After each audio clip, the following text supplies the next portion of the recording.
Good morning, honorable members. Good morning to the department.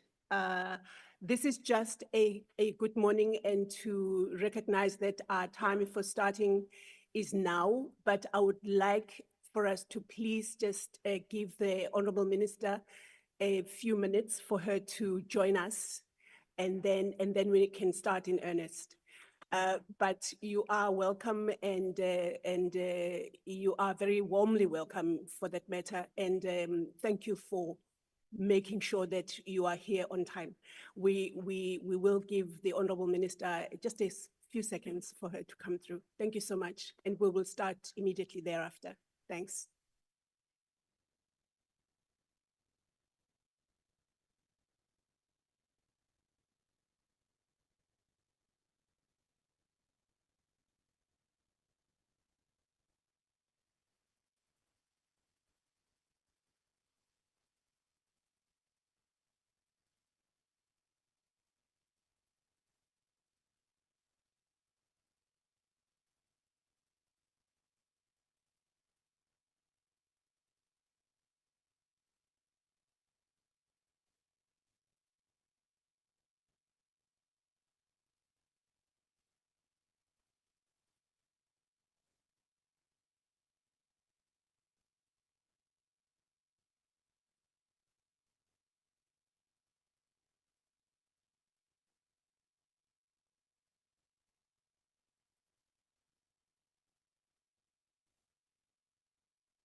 Honorable members and our guests, just in the interest of transparency, the minister is on her way.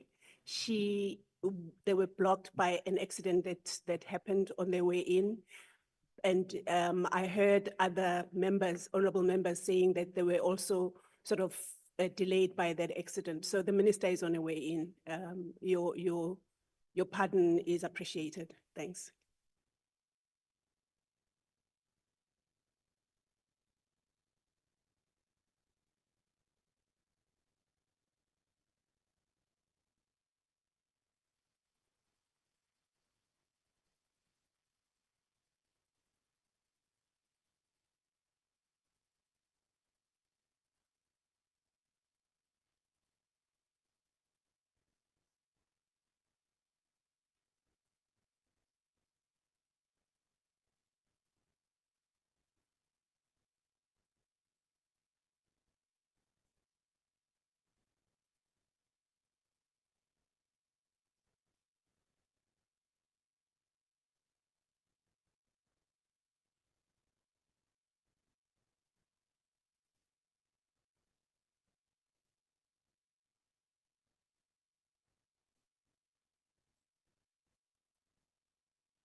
Honorable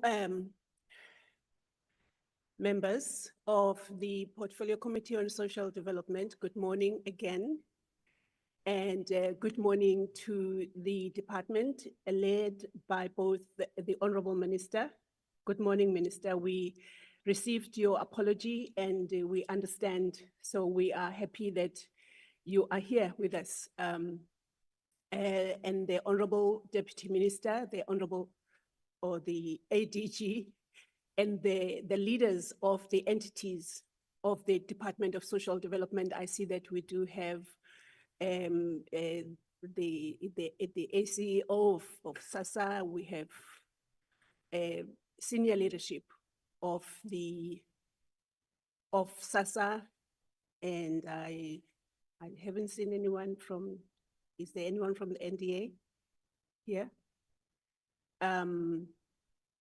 That gives us some kind of comfort that the meeting, if anything is raised during the meeting, we will have people who are competent to respond as the tradition has been in this portfolio committee. So I greet you all and welcome you to this meeting this morning. And we will be going through the agenda just now. But I would like for us to just take one moment of silence for prayer or meditation, please.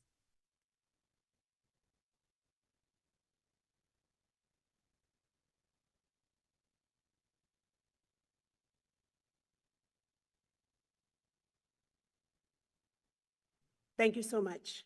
So we would like to declare this meeting open and ask for the acting secretary of committee to take us through the agenda, please. Thanks. Good morning, sir. Good morning, Deputy Minister, the departmental officials and the members. The members that we are having are enough to take decisions. The second one will be overview by the minister, briefing by SASSA and DSD on the progress made on the investigation on vulnerable in the SRD Grant application and payment system. Briefing by SASSA on SRD findings and remediation plan, committee deliberations and responses. Response by DSD on the Gauteng High Court judgment on the matter between the Institute for Democratic Justice and Paythegrants and the DSD, SASSA, and the Minister of Fine on the Constitutional Validity and Regulation for SRD Grant. Then it will be committee deliberations and responses.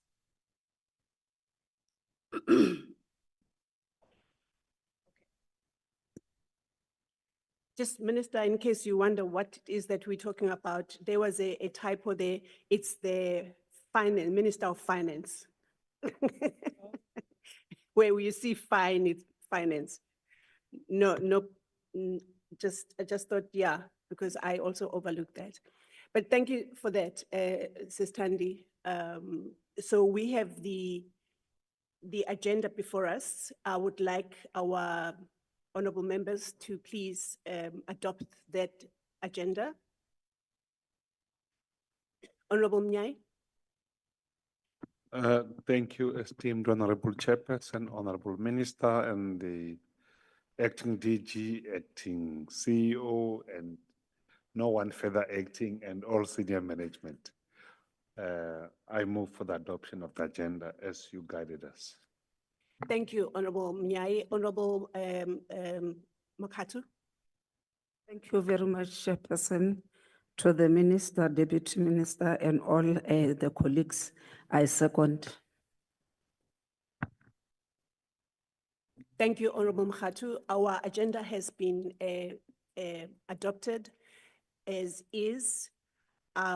So just before I hand over to the Honorable Minister, I just would like to note for the record that we had a meeting last week where we had, I believe it was Tuesday last week, where we had a meeting with the Department of Social Development and the Department of Communications and Technologies, digital technologies, is the digital that escaped me there. And we had what I believe was a very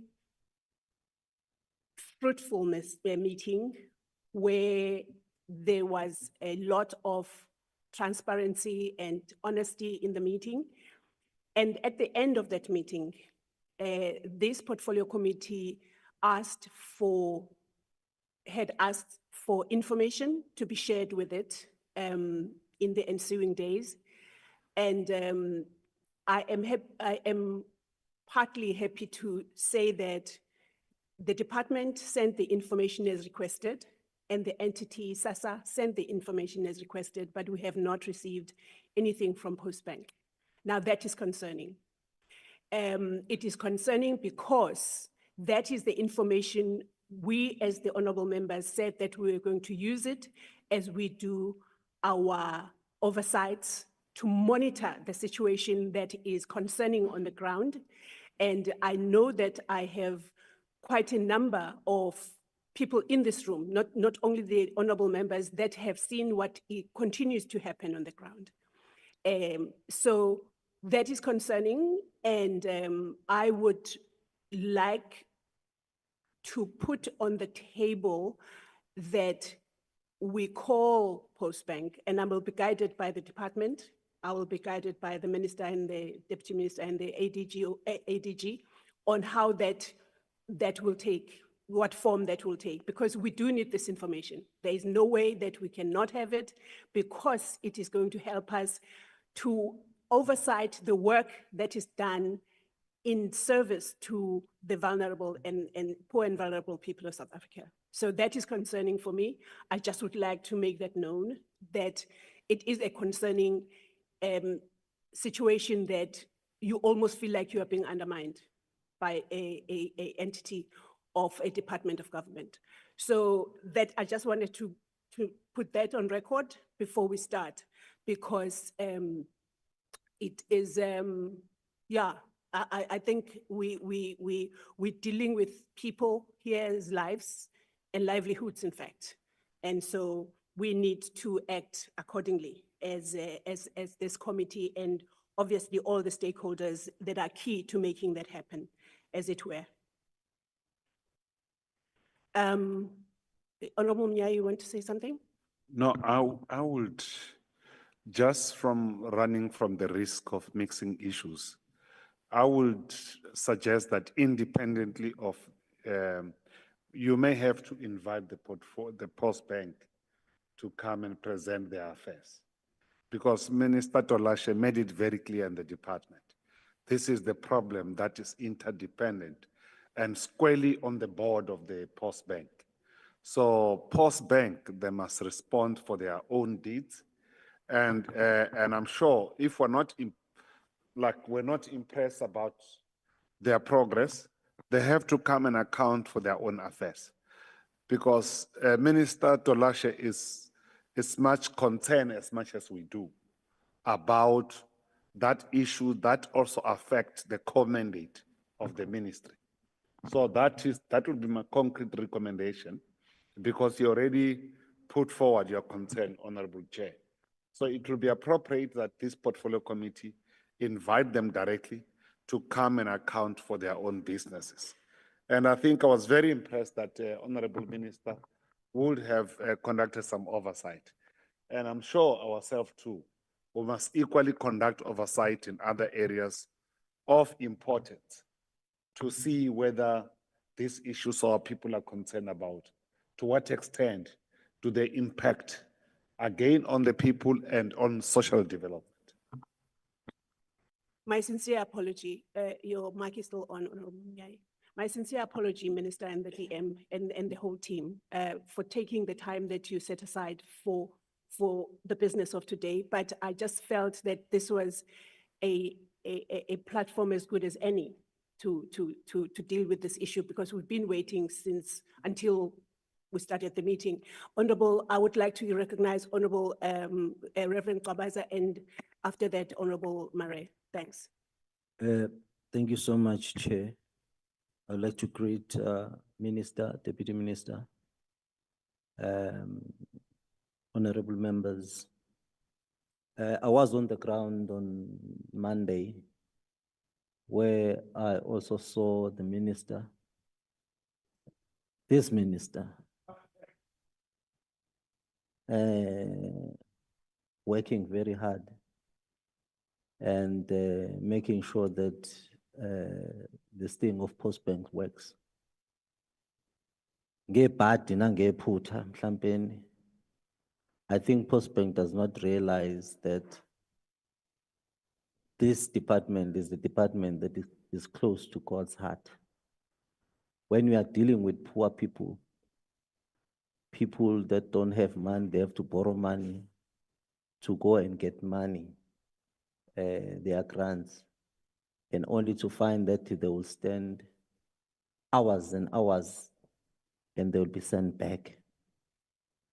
When that money comes, they need to pay their loans, and that money will not do anything in their lives. What we found on the ground was terrible, it was terrifying. If I was a man that cries, I was gonna cry on Monday. There were people that were there from 1 a.m. They are still on the line, but I think at that time it was around about 11 or so. There were people that slept there.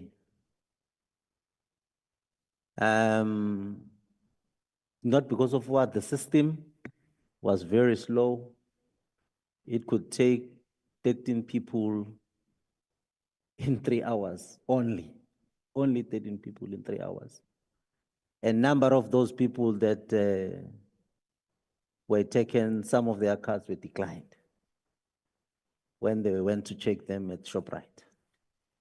So we have a serious problem, Chairperson, and we cannot continue as usual as if nothing has happened. I really applaud you for bringing this up before we even start with the agenda that has been adopted. Because Postbank, even their technical people, they are not on the ground. Nobody's on the ground. That is the biggest challenge that we are facing. And those who are capturing, they are saying there's a problem. When they phone, whoever they are phoning, they are saying, no, keep on phoning, it will be fine, it will be fine, it will be fine. And this sits on social development. It sits on this committee, it sits on the minister. And it will end up this department is not performing because people out there, they know that they are getting their money from social development, not knowing that there is Postbank who's outside of us and is the one that is dealing, is one that is doing all the challenges that we are facing on the ground. So I agree with you, or I support where you are saying that Postbank must come here and they must come here and answer really on what is happening and how are we going to assess people on the ground. I'm ashamed even to sit here knowing that there are people there having not eaten, waiting for their money, and they're not going to get it today. But they're on the line today as we speak. Thank you so much. Thank you, Honorable. I recognize your hand, Honorable Abrams. Honorable Mare. Thank you so much, Chairperson. I want to greet the Minister, Deputy Ministers, all protocol observed, and then also all the members here, honorable members. Chairperson, I'm very happy that you brought it up because I was going to bring it up. And I want to agree that Postbank doesn't have a clue what is happening on the ground. the mere fact that the members could say what they were saying in the portfolio is saying that they don't understand that this social development is the biggest department of all the portfolios that we're having in Parliament. And it is for the poorest of the poor. Chairperson, my problem that I have is Postbank didn't come out and say, what are they going to do with the old age homes? What are they going to do with the bedridden persons? I just received a call this morning from a lady from Overstrand, a white lady, saying her mother's got dementia, her husband is having cancer, she herself is a pensioner. She's been to SASSA, to Postbank yesterday. They cut her off for the third time. She doesn't have money to go back. And it is just terrible because just asking the lady, look here, what must I do with my mother? Because my mother and my husband can't travel because my mother's having dementia, my husband having cancer. The lady was so rude with her. She said she doesn't know is it because of her skin color, because she just wanted to ask a question and then she was shut down because you don't want to be in the line, you want to come and have privileges. And the lady felt the way that she was treated was not right. And the people of Postbank, they don't have a clue how to work with these people. And the technical problems, like the member was saying now, it is there. People are saying only 13 people are being assisted or 15 people are being assisted because of the system glitch. It's the same what is happening at Home Affairs. So the problem that I'm sitting with is that the department doesn't understand the magnitude of this case, how it impacts. And this 20th of March is not going to work. They're not going to finish by the 20th of March, not at the rate they are going. And we need to understand the people are panicking, especially old people. When they know something must be done, they want to do it directly and they want to do it proper. But if they can't be assisted, they're going to start panicking. And that's why we see people are fainting in the line. People are getting diabetes. That's having diabetes is just falling. So this thing must be addressed, Chair. I don't know how you're going to bring it over to Postbank. But this thing is directly, and they throw it back to SASSA because SASSA is the main person that is working with this thing. So we need to get answers. We need to know what they say because they don't understand what is happening. Thank you, Chairperson. Thank you, Honorable Marais. Honorable Abrams, I'm just members being mindful of the time, but I felt this needed to be sort of deliberated upon. Thanks. Thank you, Chairperson, and thank you for bringing this crisis, this current crisis of the day for us to talk about this morning, because I was going to raise just 3 points on the matter, so thank you for just adding it now. Minister, first I'd like to say thank you. I've read your media statements, so thank you for the visit you've did across the Western Cape, and I'm sure you'll now understand why many people are choosing the option to move over to a different payment method of their choice, because the commercial banks are much closer located to them. But just, once again, understanding that is an option available to them, to once again get yours and SASSA's reassurances that, capturing will take place of those payment methods as a priority and as an alternative and a solution to what is currently unfolding on the ground. Then also in my engagements with seniors, and just to bring it to the ADG and the acting CEOs of SASSA's attention, because this is obviously now a consequence or a ripple effect of the crisis. And that is, many seniors are saying that the reason why they preferred the gold card was because it said SASSA on it. The new Postbank card doesn't say SASSA on it. And they are now concerned that when they go to places like public hospitals and public clinics, where the staff then would show us your SASSA card to distinguish between patients, they have nothing to show anymore. And just a concern that maybe adding an e-service to your website where people can easily access a confirmation letter, automated confirmation letter that they are indeed a SASSA client, if that can be put in process or taken as a consideration. And then also, we had a very distressing phone call with the family on Monday from Vosloorus, in that they didn't want, old age home did not want to accept a frail man who was actually sent to the old age home on an emergency placement by a social worker because he's currently involved in a very traumatic situation involving a murder and so forth. But the old age home sent him to go stand in a queue because they wanted him to have his new SASSA card as a reassurance that him and the family can pay whatever fees are involved at the old age home. And I'm sure you understand that that is a crisis, and if it's happening at one place, there's a possibility it's happening at other places. So if a communication can please be sent to our government facilities and government-funded old age homes, that it's not a means to now discriminate against seniors just because they don't have the new black postcard. And thank you to Mr. Van Vrede and his colleagues for trying to assist with this, matter. So that is all I just wanted to raise. Thank you, Chairperson. Thank you, honorable members. This does illustrate or at least show that we have some work to do on our hands. I am not going to repeat other than just to thank you, honorable members, for your contributions to this item that was not on the agenda, that was adopted. But I just want to then, without any further ado, with all those comments, hand over to the Honorable Minister for her overview, so that we can start with the agenda for today. Thank you, Honorable Minister.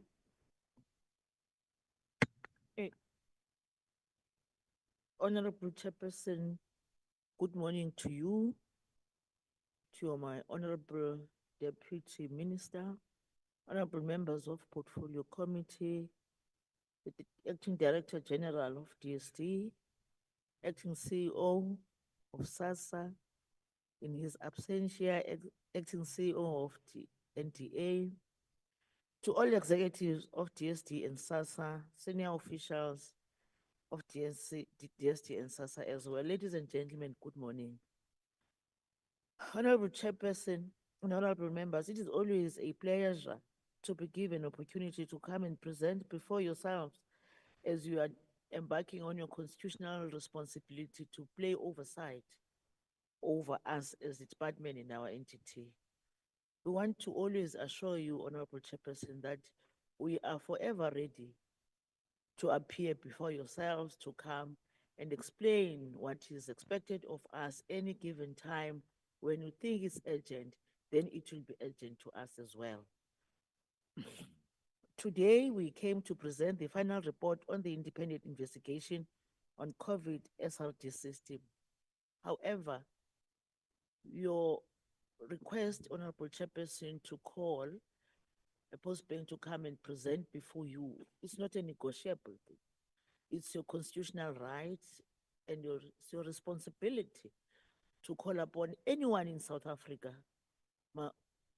who at different times must come and present before you for anything that talks to our taxpayers' money and the relationship that they might have with government in making sure that the service that we are expected to deliver are delivered in time and in a manner that is acceptable. And therefore, Chair, I will really appreciate that kind of an instruction for Postbank to come and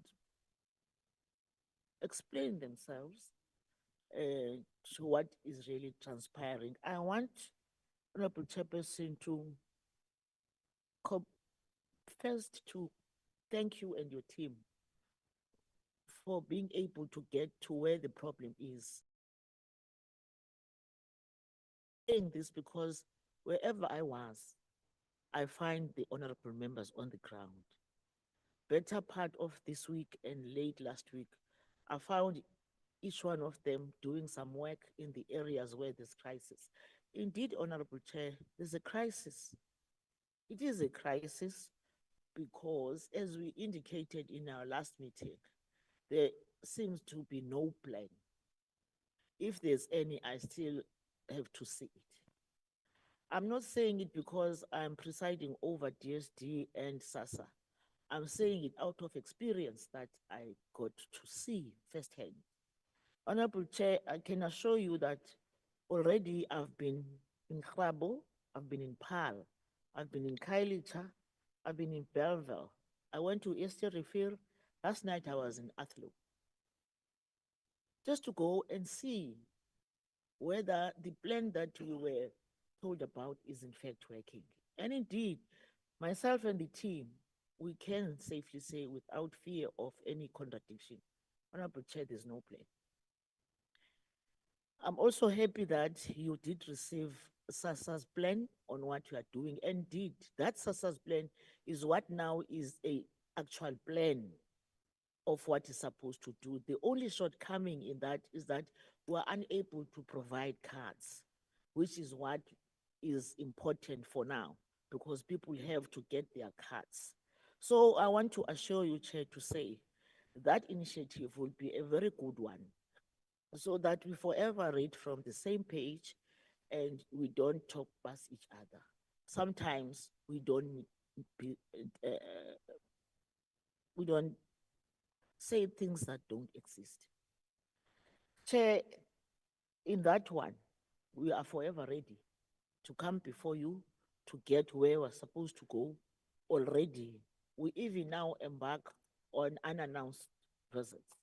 Athlone, nobody knew that I was to be in Athlone, and I was in Athlone last night.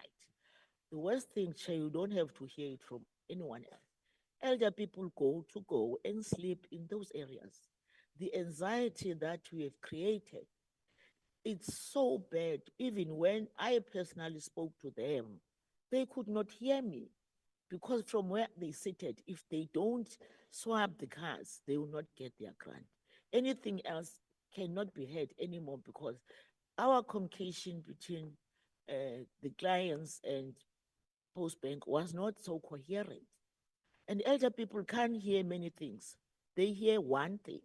And now the one thing is the fear that by the time the 20th come, there will be no cars, therefore there will be no grant. That's the worst thing. Everything else, I'm not going to say it. Your members were there, they saw it in their eyes. Everything else that is alleged to be happening in those two, it is happening. They got there. Those who did not sleep over, doesn't make any difference, because they get there at 1 a.m. They get there at 1 a.m. So they have to pay exorbitant transport money for them to be there. And when they are there, they are exposed on everything, literally everything, especially women, because they got there, no one looks after them. They are also exposed into the extortionists, because they got there creating an impression that they are going to make sure that nobody comes closer to them. And when it's quiet, they get too closer them, they take their phones, they demand money. This is what is happening in those queues, Chair. We must say it, not because we read it from any paper, we saw it happening. So I want to assure you once more, Chair, to say, anytime you need us, we'll be there. We are doing everything ourselves, DM and SASSA, to make sure that where we can, we mitigate the pressure. We are providing water, we are providing chairs. All the ramps are directed to make sure that where we can, let's move even faster to make sure that we ease the pressure. Chair, what we are doing is not going to be sustainable.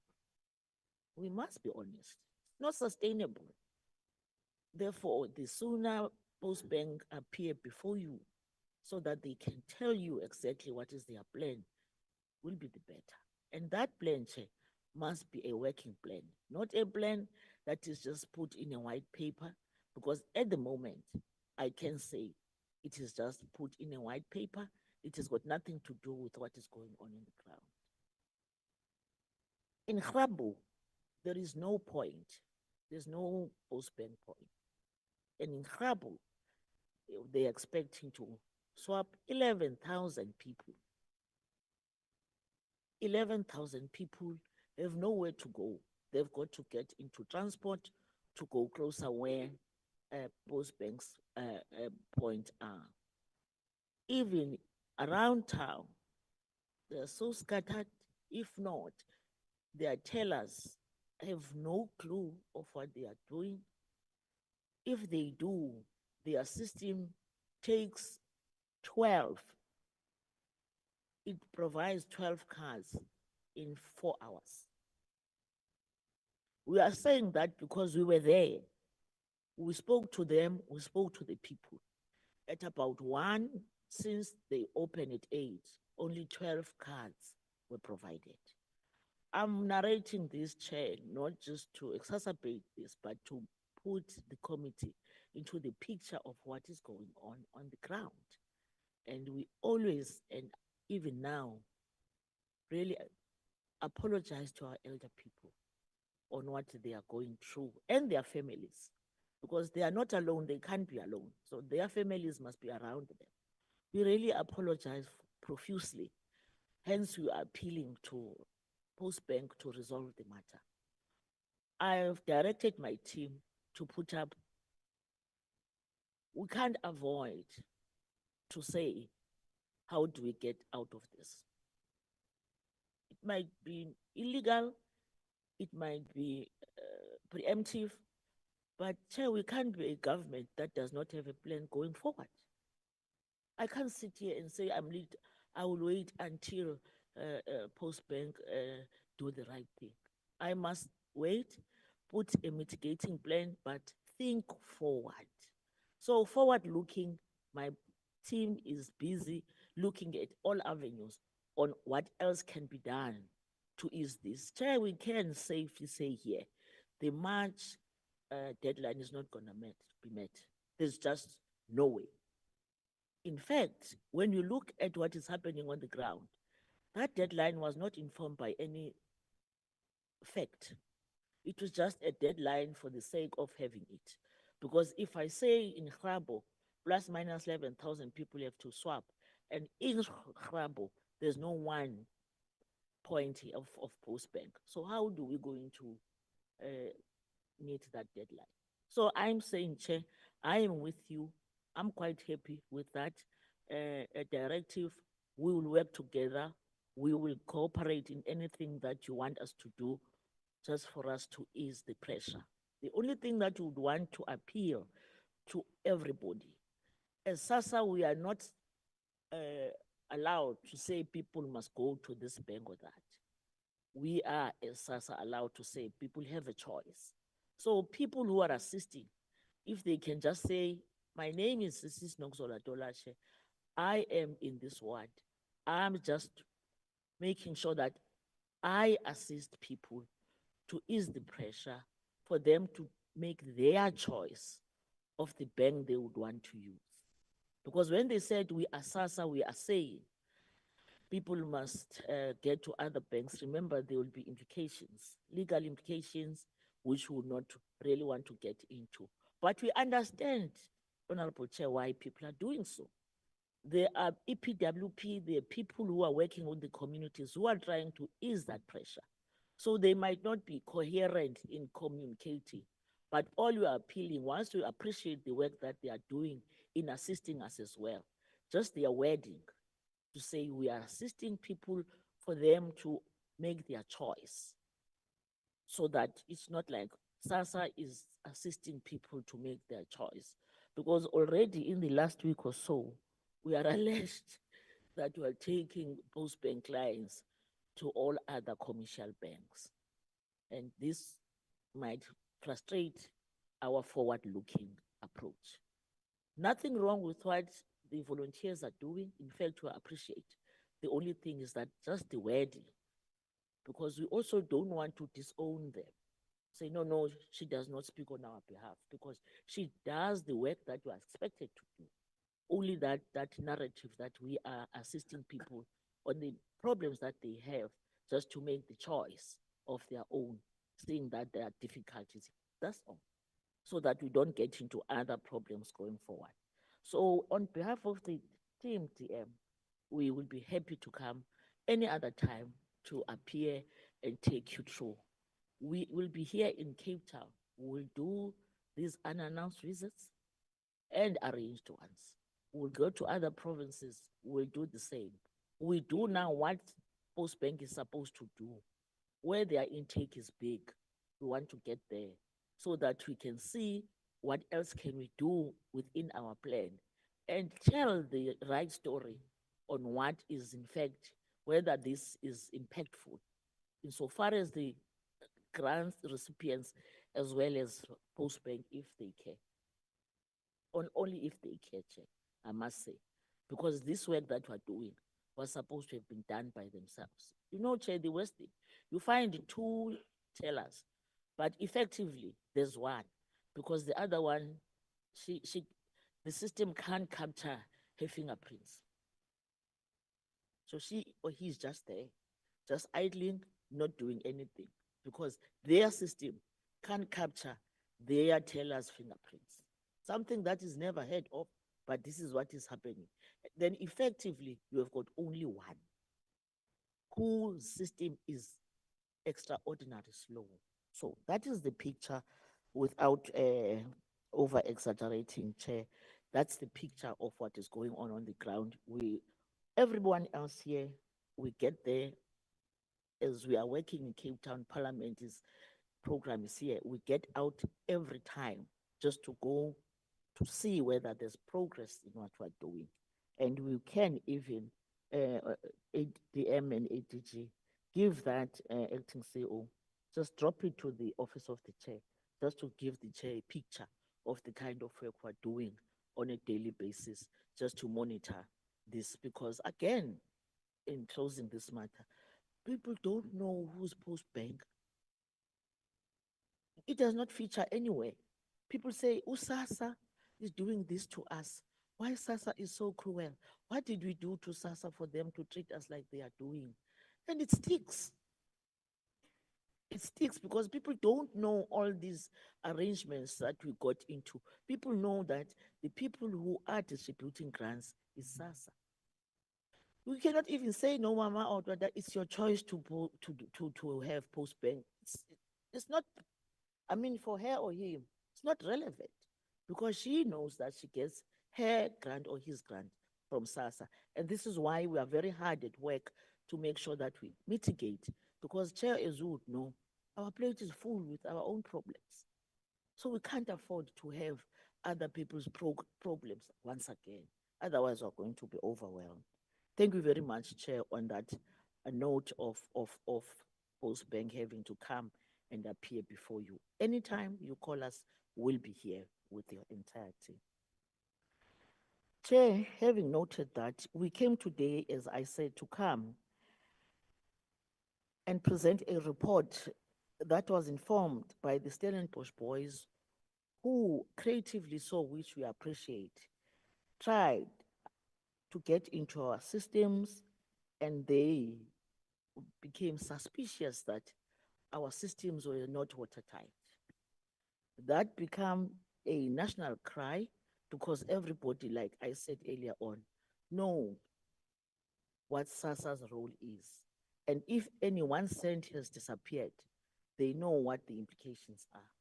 So it became a national cry, and as such, as we appreciate the boys, we had to do something. And we came before you to come and make a plea that you give us time to go and investigate a bit to see whether our system are vulnerable or not. We're not disputing the fact, Chair, but we needed to know so that we become factual. And when we employ any strategy to deal with that, it will be an informed strategy. Chairperson and members, in response of what we are going to get today, as SASSA, we indeed appointed a task team just to make sure that what was the report from the boys became a matter that needed to be investigated. And in doing so, we quickly appointed a SASSA team that is made up of both SASSA and DSD. The reason was for them to drive the work and to ensure that the work was and is still professional. And as such, we appointed a service provider to conduct an investigation to the vulnerability and penetration tests. We did that, Chair, informed with what we got to hear here before you. Honorable members and Chair, we might be aware that we live in a digital world which always poses some threat in our daily life if not properly managed. This is now growing as a growing concern globally, and it is impacting on individuals, governments, to ourselves as well. As digital transformation accelerates, so does the challenges of safeguarding personal data ensuring the integrity of the systems we rely on. Unfortunately, this global issue has reached our shores and we are seeing its negativity and its impact on the very system we use to serve the most vulnerable members of our society. I wish to assure you, Chair, that the committee and ourselves, as well as your committee and the fellow South Africans, that the DSD and SASSA takes very seriously any allegation of fraud and corruption in our systems. We understand that any fraud in the system amounts to taking food out of the mouth of the poor, and this is not acceptable. As a result, we commit that we will ensure and safeguard our system and also achieve our motto that suggests of paying the right grant to the right person every time, Jalo. My Chair, the overall conclusion of the draft report that we are going to table today highlights significant vulnerabilities and weaknesses within the SRD grant system in particular.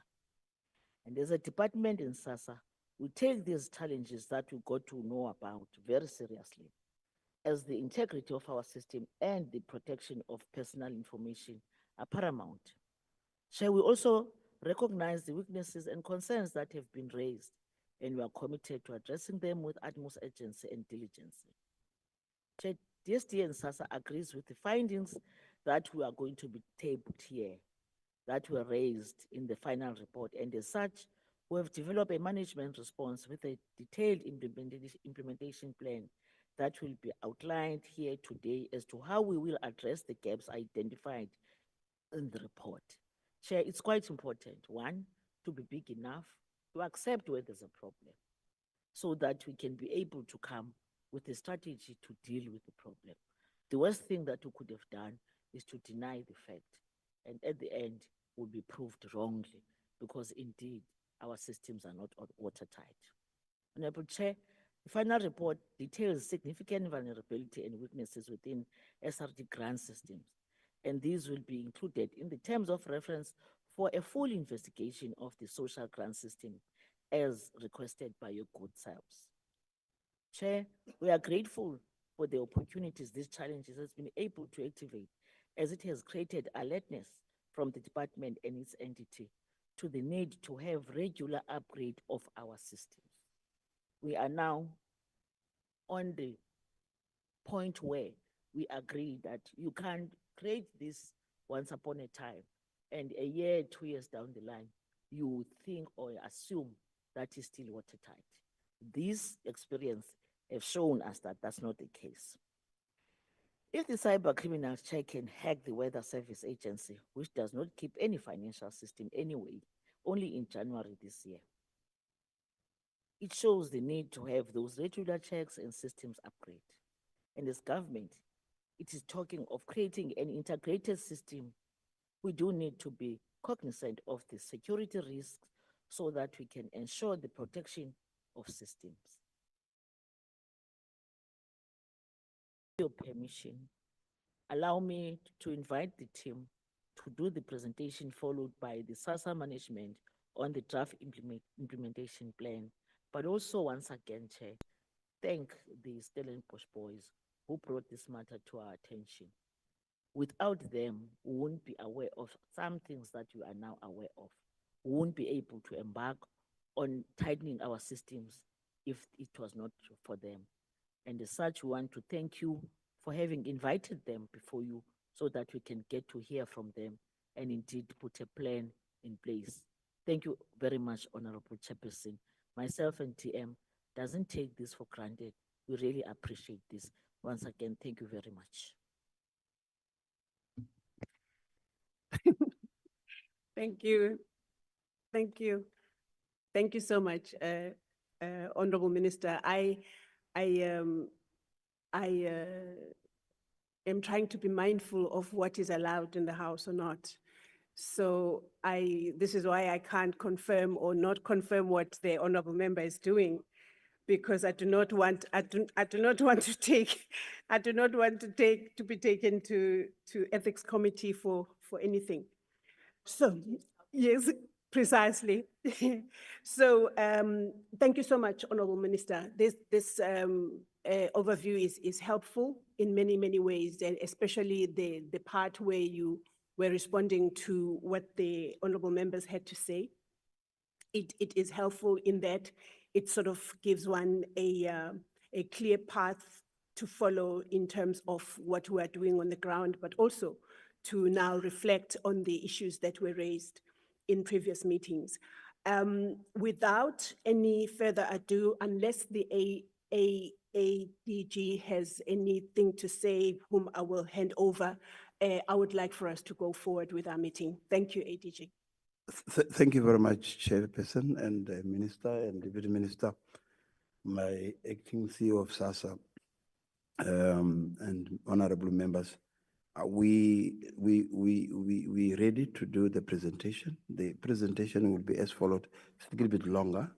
I will propose that we take the final report presentation, and then we will and it's followed immediately by just an interim plan or response from SASSA. There's two presentations that we need to make together, and then we can hand it over to the chairperson before we go to the next one. Thank you very much. I will ask the Alfred Mudau, the Internal Audit Executive at the department, and Mascari and associates, the two gentlemen, I think you know very well, they're here, Dr. and Stanley, that will take us through the report. Over to you, Alfred. Thank you, Chairperson, honorable members, DG, Minister and DM, SASSA acting CEO and the leadership of DSD and SASSA. Let me also thank Mascari, the consultant who helped us to do this project in such a short notice, led by Dr. Mascari, and the team that was overseeing this process, which was myself as the Chief Audit Executive of SASSA of DSD, and Mr. Jabulan Kumalo, who is the head of fraud and investigation at Inspectorate. We are appearing before you, Chair, almost 3 months since we came here on the 27th of November to present the preliminary report of social SRD. I also want to emphasize that, Chair, what we did was not investigation. It was an assessment of the vulnerability and assessment of the SRD to determine the extent to which SASSA, the system is exposed to fraud and corruption. And the output of that of this process will actually be included in the terms of reference of the investigation. The outlines is as follows. I'll provide high-level contextual overview, and then the presentation will be followed by Mascari, which include executive summary, methodology applied, key findings, recommendations, including conclusion. And SASSA will then come to respond to the report. And then I also want to take this committee at high level, the progress on the investigation, what we have done so far in terms of developing the TOR, because that is the most important part of what this committee also want to hear. And then the overall recommendation. While we're doing the slideshow, may I please ask, I don't know whether it's the distance from where I am, I cannot hear. If you can just get as close to the mic as you can without obviously. Okay. Thank you so much. Well, thank you, Chairperson. The contextual overview include following the presentation of the draft report on the 27th of November, the committee agreed that we'll come back here to come and make presentation of the final report, because there was some outstanding work that had to be done. So the work which was outstanding at the time of the presentation on the 27th of November was to complete interviews with the Stellenbosch students, review the service level agreement between SASSA and the companies that they agreed with in terms of these systems, risk assessment, analysis of the server, SRD server, obtaining of management comments on the findings reported, including the timelines to address them, and the presentation of the final report to the minister. The final presentation, as I said earlier on, includes the following outline. The management SASSA will then come with the management response to the final report. I also want to take this opportunity to take you through what this unit did in terms of the progress on the investigation. Before I hand over to my colleague here, Mr. Machote and Dr. Maskhare, the task team that was established by the minister, as I said earlier on, which include myself as the head of internal audit at DSD and the head of investigation from SASSA. Both of us here are assurance providers on these two entities. So ensuring that the scope of work covered in the TOR is focused on the areas that grant management and administration systems are more exposed to fraud, the task team undertook the following approach to understand the business environment around the management and administration of the social grants. We identified and interviewed SASSA relevant senior management officials that will assist us in terms of understanding the business environment of SRD and the entire SOCPEN systems. We also interviewed SASSA assurance providers, which include internal audit, anti-fraud and corruption unit, legal services, and risk management for gathering information on risk relating to fraud. We also engaged the DSD senior management officials who are responsible for development of legislation, policies that are implemented by SASSA, and overseeing the implementation of these policies for information sharing of the scope of work. The interview included officials from Comprehensive Social Security, Chief Risk Officer, the Inspectorate, which is led by the Head of Investigation and the Head of Audit and Compliance within the Inspectorate. We also engage extensively Auditor General for the fraud and risk identification on the work done in the past years, because they've been auditing SASSA year in, year out. The approach for engaging the DSD and SASSA assurance providers over and above understanding was to understand areas where these grant systems are exposed to fraud, so that our scope of work should be more focused on the areas that the system is more vulnerable. The TOR will be finalized in due course. So this is part of the recommendation that we put, but just high level with regard to the TOR. In view of the seriousness of the fraud risk identified through our engagement with management and various assurance providers, both second line and third line of defense, and the extent of work to be covered by the investigation, the task team recommended that to the minister that they should consider appointing an independent service provider with extensive experience in investigating social grant fraud, with relevant tools for conducting digital forensic investigation and having a national footprint. On that note, I'll hand over to my colleague, Dr. Maskhare, to introduce his team. Thank you. Thank you. Good morning, Chairperson, honorable members, and everyone present today. I'm Dr. Maskhare of Maskhare and Associate Incorporated. Chair, last year in November, we presented our cybersecurity report with some outstanding issues due to tight timelines. Today, however, Chair, we are pleased to present the full report with all the issues resolved. And Chair, with your permission, I would like not to really take too much time on this, but to hand over to our cybersecurity specialist, Stanley, next to me here, so that then he can guide us through this detailed report. Thank you, Chair.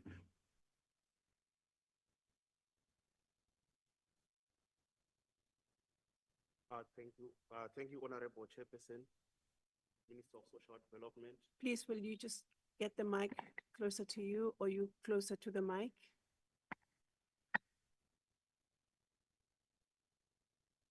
Thank you, Honorable Thank you. Chairperson, Minister of Social Development, Deputy Minister, Acting Director General of the Department of Social Development, Acting CEO of SASSA, honorable members, senior officials from the department and SASSA, ladies and gentlemen, good morning and thank you for giving me this chance once again to speak before this committee. My name is Stanley Machote and I am a cybersecurity specialist, researcher and commercial forensic practitioner. Today, I'm happy to share the results of an independent assessment conducted by ourselves, Masegare and Associates Incorporated, on the social relief of distress SRD grant application and payment system. This assessment looks at the period before and after the 26th of November, 2024. It builds on the key risks and findings we discussed in our previous presentation in this committee on 27 November 2024. This presentation focuses on three main areas of concern. That is, number one, cybersecurity risks within the SRD system. Number two, the growth of platforms that claim to process SASSA information and providing updates to beneficiaries. We are also going to discuss on the opportunities to enhance the security and integrity of the grant system, ensuring that the risks are minimized and service delivery to beneficiaries seamless and efficient. During the presentation, I will share the key findings of our assessment. I will point out areas that need attention and suggest recommendations to strengthen the system security. Honorable Chair and members, I look forward to a productive discussion with the committee and all stakeholders as we work together to discuss and create a more secure, transparent, and effective system for the benefit of all citizens. I'm happy to answer any questions you may have. Thank you for your attention, and I'm now going to invite you to join me as we dive into the details of the presentation. I will start off with the executive summary to the assessment. Two students, namely Mr. Joel Cedras, Mr. Cedras, and Mr. Pierre Gosai, Mr. Gosai, from the University of Stellenbosch alleged that the application system of SASSA is vulnerable. They made these allegations in various media platforms, including presentations made on 23 October 2024 to the Portfolio Committee on Social Development. In response to these allegations, the Portfolio Committee recommended a comprehensive investigation to the SRD system and all other grant systems administered by SASSA. Parliament's directives reflects concerns over the integrity and security of SASSA's digital systems across various grant types, including but not limited to child support, disability, old age pension, and foster child grants.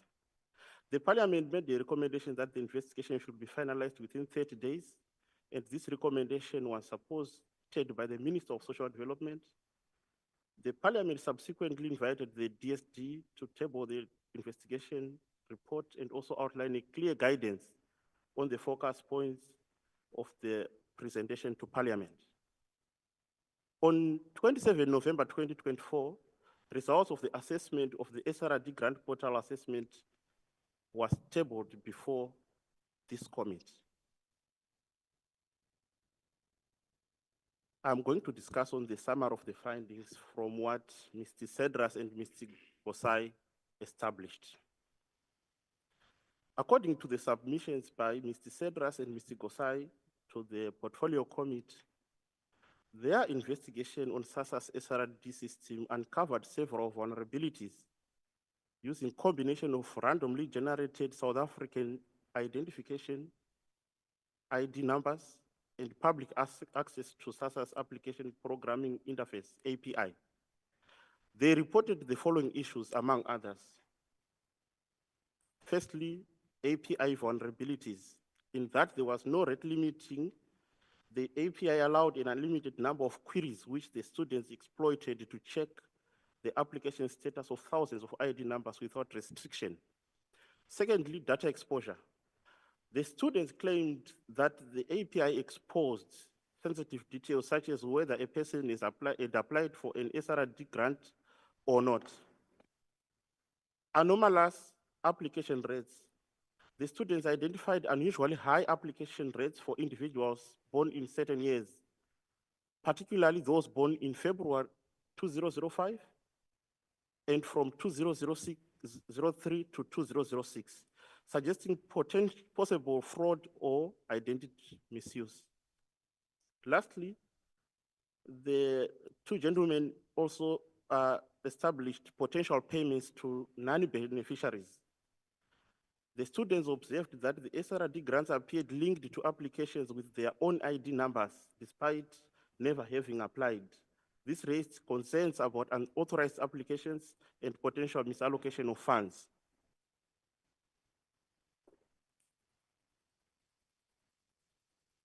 In a follow-up interview with Mr. Cedras and Mr. Gosai on 29 November 2024,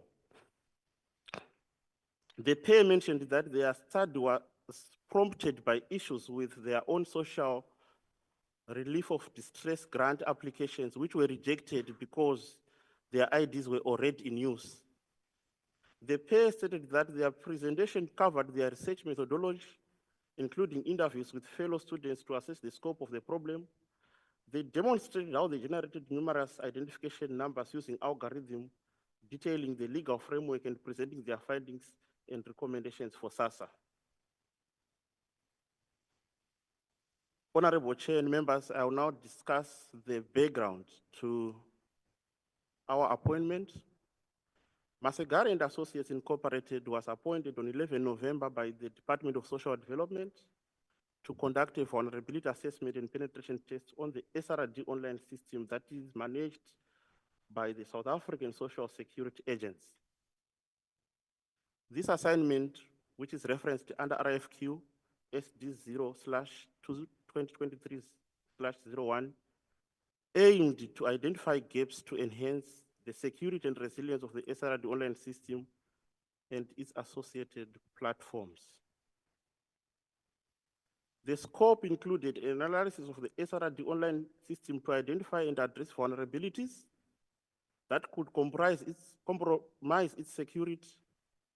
Key focus areas included system architecture, authentication processes, and access controls of the site, and the site being https://srd.sassa.gov.za.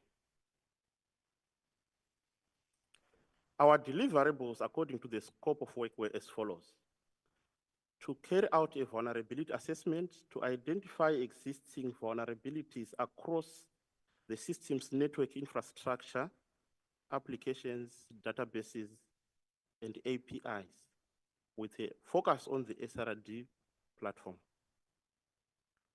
Number two, to conduct penetration tests. We were mandated to conduct internal penetration tests to assess the system's defenses against cyber threats,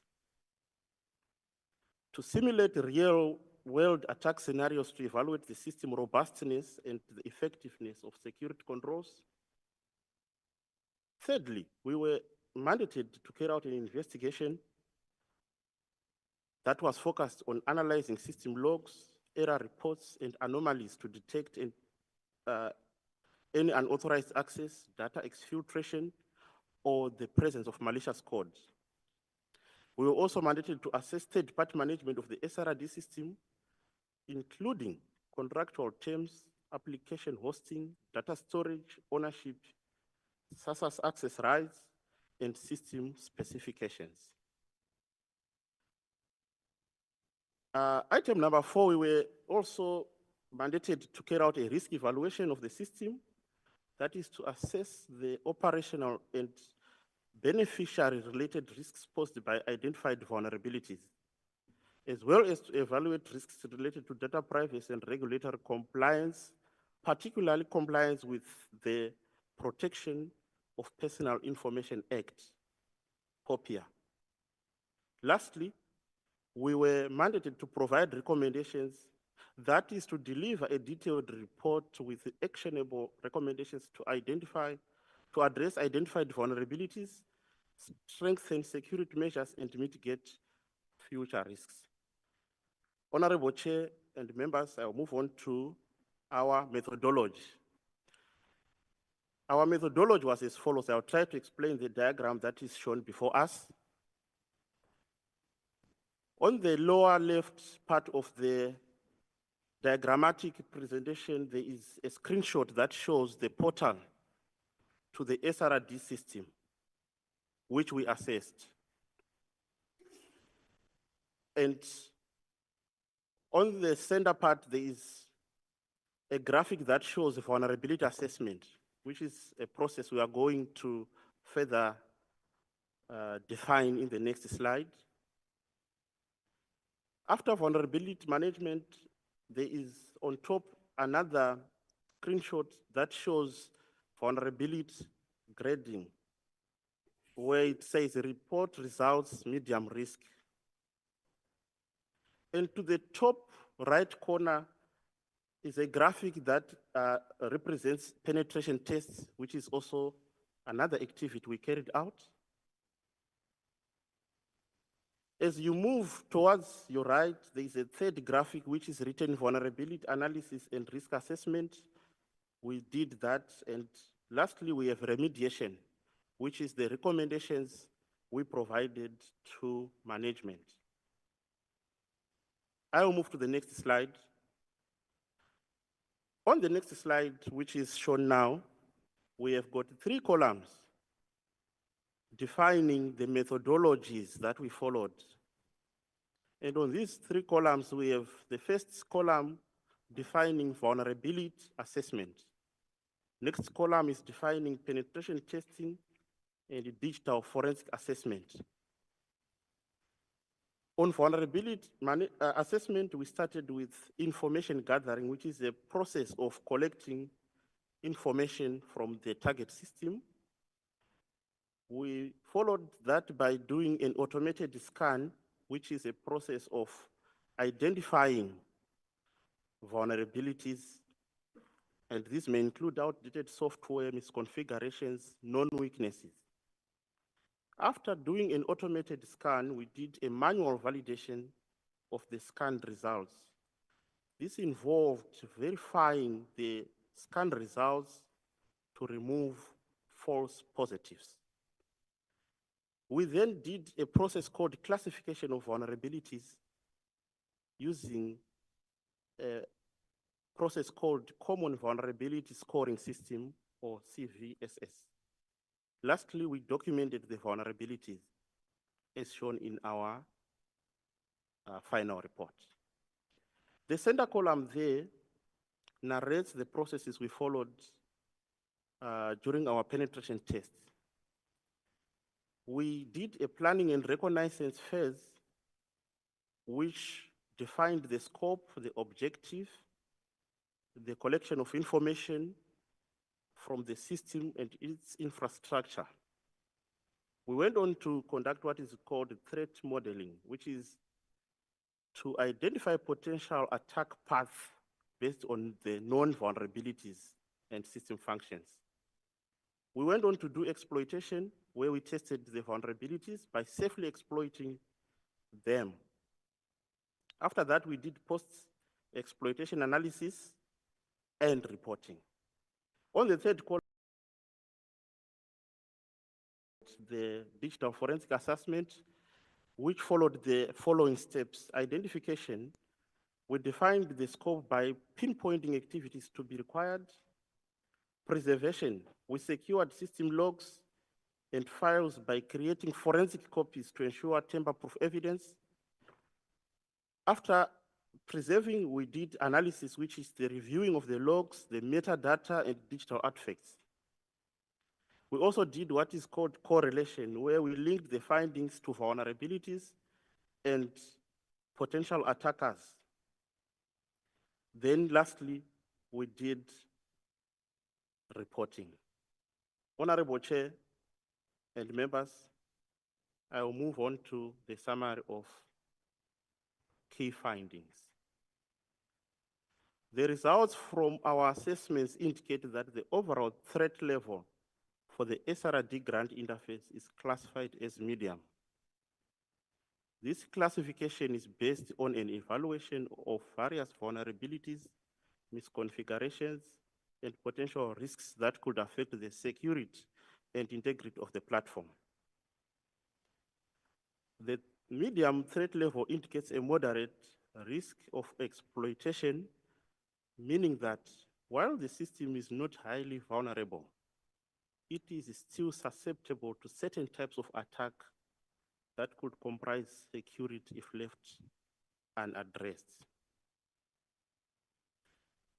The vulnerability findings in this report are in respect of only https://srd.sassa.gov.za and its corresponding servers. This slide shows a continuation of the summary of key findings. Firstly, we discuss about the vulnerabilities identified. So we say the system assessment revealed several vulnerabilities, including potential issues with authentication mechanisms, server misconfigurations, data encryption, and missing security headers. These vulnerabilities create opportunities for attackers to exploit weak points in the system. Risk exposure. Despite being classified as medium risk, Honorable Chair and members, there are significant threats that could potentially lead to unauthorized access, data breaches, service disruptions, or reputational damage if the vulnerabilities are exploited. Key areas of concern include lack of encryption, unprotected backup files, and weak authentication policies. The severity of the threats.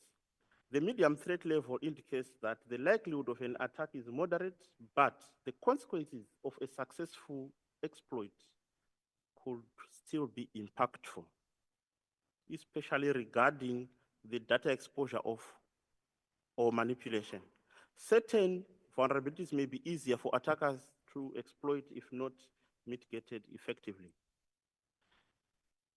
And we reiterate that the medium threat level classification indicates that while the system is not at high risk, there are still important vulnerabilities that need to be addressed to ensure its security. And taking the recommended actions will help to reduce the threat level and protect the system from potential attacks, safeguarding sensitive data and preserving the integrity of the platform. I will continue with the summary of findings. Now discussing the summary of findings regarding our enumeration of the site srd.sassa.gov.za.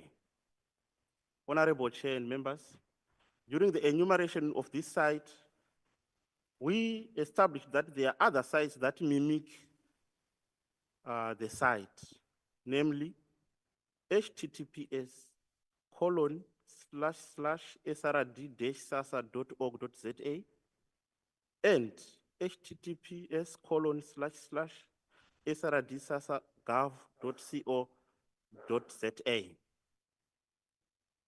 The sites which I've read out are not associated with the official SASSA SRD system site. On their website, one of the sites, which is https://srd-sassa.gov.co.za, they state that their mission is to provide their clients, in brackets, beneficiaries, with the latest, most accurate information about social grants, among other things. This site is not an official site and is not associated with SASSA. The findings in this assessment highlight critical cybersecurity concern as an official website such as https://srd-sassa.gov.co.za and https://srd-sassa.org.za are actively harvesting personal information from unsuspecting SASSA beneficiaries.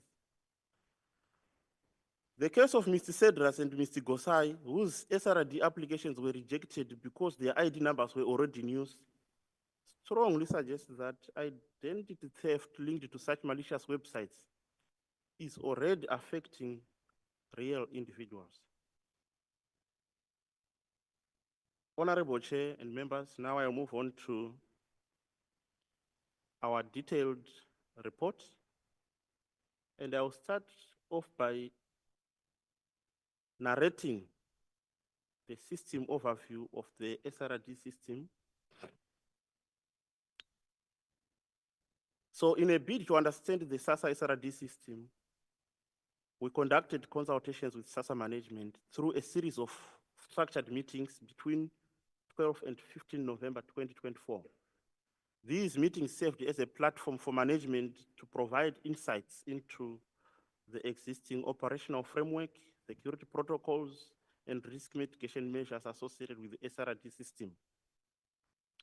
The information gathered from these engagements was instrumental in shaping the auditor's analysis, offering clarity on potential vulnerabilities, compliance issues, and operational efficiencies. The management's submissions were assessed and integrated into the overall audit process to ensure informed evaluation of system security and performance. The conclusions derived from these meetings formed the foundation for key observations and recommendations aimed at strengthening the SRD system against cybersecurity threats and enhancing its resilience against unauthorized access, fraud, and operational inefficiencies. The detailed outcomes of this analysis are documented in the following subsequent sections. I'm going to discuss about the background to the SRD platform. According to the submissions by SASSA management between 12 and 15 November 2024, the SASSA SRD system is a vital platform designed to assist individuals aged between 18 and 59 who were financially affected by the COVID-19 pandemic. With a focus on accessibility, it allows clients to apply for the grant through USSD, WhatsApp, and an online portal. The system processes approximately 17 million applications monthly and verifies applicants' ID and banking details before payments are made. Despite its efficiency and stability, a thorough review has identified several potential gaps and areas for improvement to enhance its security and operational integrity. The key features of the SRD system are as follows. Application channels. Clients can apply using multiple channels, including USSD, WhatsApp, and an online portal, making the process convenient and inclusive. Security measures.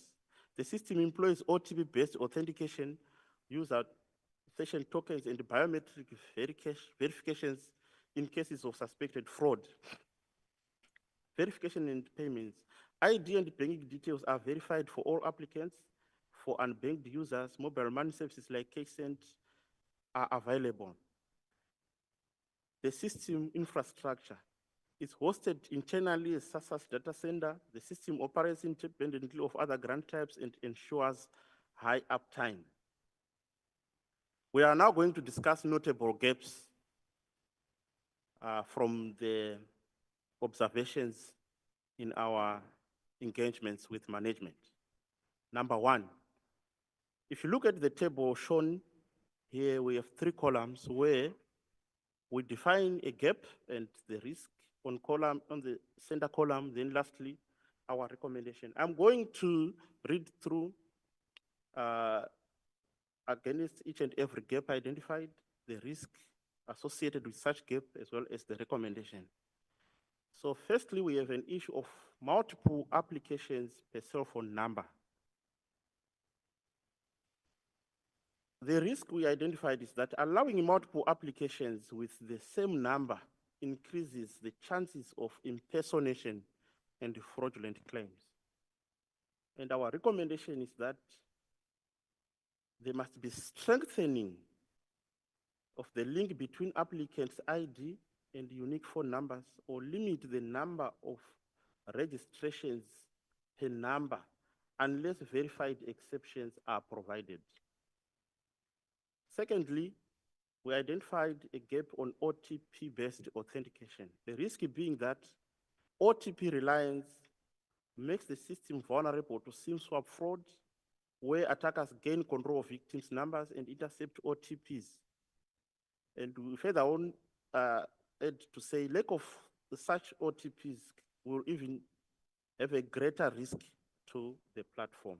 And our recommendation is to always enforce OTP requirements and introduce multi-factor authentication, such as combining OTPs with biometrics or secure tokens for enhanced security. Number 3 gap is the use of mobile money or cash send. And the risk is fraudulent beneficiaries could exploit weak verification processes to divert funds via mobile money or cash send. And our recommendation is to strengthen account verification, conducting regular audits, and implementing real fraud monitoring. On gap number 4, the risk is, gap number 4, which is biometric verification, the risk is limited use of biometrics, as this is only used in suspected fraud cases. This can allow low-profile fraudulent claims to go undetected. And we recommend that there must be an expansion on biometric checks to broader range of applications or introduce random verifications to deter fraud. Honorable Chair and members, we also discussed about the server location and access controls, where we say hosting the system on an internal server reduces internal risks but remains vulnerable to insider threats and advanced persistent threats. Our recommendation is that we should enforce strict access controls, conduct regular security audits, and implement the real-time monitoring to detect unusual activity. We also identified a gap on cell phone ownership validation, where the system may not detect cases of shared or reassigned cell phone numbers, leading to disputes or misuse. And we recommend that there must be periodical revalidation of cell phone numbers and notifying of users of any new applications tied to their numbers. Lastly, on data encryption, we have a risk that a lack of clear encryption protocols for sensitive data like IDs, permits, or banking details increases the risk of data breaches. And we recommend that there must be implementation of end-to-end encryptions for all sensitive data, both in transit and at rest, to align with best practices and data protection regulations. So this discussion was on the SRD platform, which is derived from the comments we held from management. After this, we did the technical tests of the system, and I'm going to discuss the findings. We first did what is called enumeration or information gathering of the platform. So we are saying prior to carrying out the vulnerability assessment and or exploitation, we carried out some enumeration on the SRD platform. And during the enumeration of this platform, it was established that there are other sites that mimic the site. So these are as follows. If we refer to bullets, the first bullet in black, it's https://srd-sassa.org.za. And the second bullet in red, it's https://srd-sassa.gov.co.za. For ease of reference, in the next paragraph, I will refer this as site 1 and 2. So the sites 1 and 2 are not associated with the official SRD system. And on their website, Site 1 mentions that their mission is to provide their clients with the latest, most accurate information about social grants, among other things. This site is not an official site and is not associated with SASSA. Site number 2 provides a disclaimer on their site as follows. We strive to provide accurate, up-to-date information about SASSA. However, we are not affiliated with the South African Social Security Agency, SASSA. And they go on to say, please note that we do not collect, store, or process any personal information on this site. Emphasis is ours. I'm going to discuss about these sites. It was not our scope to investigate these sites, but by the fact that they are processing SASSA beneficiary information, we deemed it necessary to analyze. So we are going to look at the results we obtained regarding the first site, that is SRD SASSA.gov.co.za. The reason we had to analyze this is that this site could potentially be used for malicious harvesting of beneficiary credentials. So by a quick look of the site, it is evident that the site collects user data. From our screenshot on the right, we have numbered 1 and 2 sections, which show that this site requires one to enter their South African ID number and their phone number. Also, by claiming that they have up-to-date information, this site potentially has access to SASSA official updates. So below there we say, the site welcomes its visitors as follows. Welcome to SASSA, SRD SASSA Gov, in brackets is their link, your trusted online resource for all things related to the South African Social Security Agency. Our mission is to provide you with the latest, most accurate information about social grants, payment dates, and balance checks, making it easier for you to manage your financial well-being. Having realized this, we went on to try to identify who the owners of this site are, and we have noted that this site is registered by https://www.domains.co.za, and its public address is 108.181.242.139. We also reviewed the SSL certificate, which is issued by an organization named Let's Encrypt. So by analyzing all these facts and observing the fact that these sites are claiming to be providing SASSA updates to beneficiaries after obviously getting user ID and phone number, we deemed it necessary to present before this committee honorable chair and members in order for you to take note. The next site is what I will name it site 2. It is https://srd-sassa.org.za. And this site can also potentially be used for malicious harvesting of beneficiary credentials, that is IDs and phone numbers. So by quickly checking the site, we can see on the right there a screenshot that shows their web page. And on the web page, we have area 1 and 2 that we numbered 1 and 2. That shows that this site requires one to enter their ID and their cell phone number. And this site says to their visitors, simply visit the official SASSA website, enter your ID number and phone number, and check your current application status. The SASSA status check is essential for applications to stay informed about their application status and payment dates.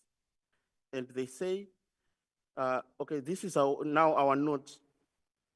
There is no link on this statement where they say visit SASSA website. And also the biggest observation is that they are putting this statement after one is already unknowingly entered their ID number and cell phone number. So we deemed it necessary also to bring this before the committee.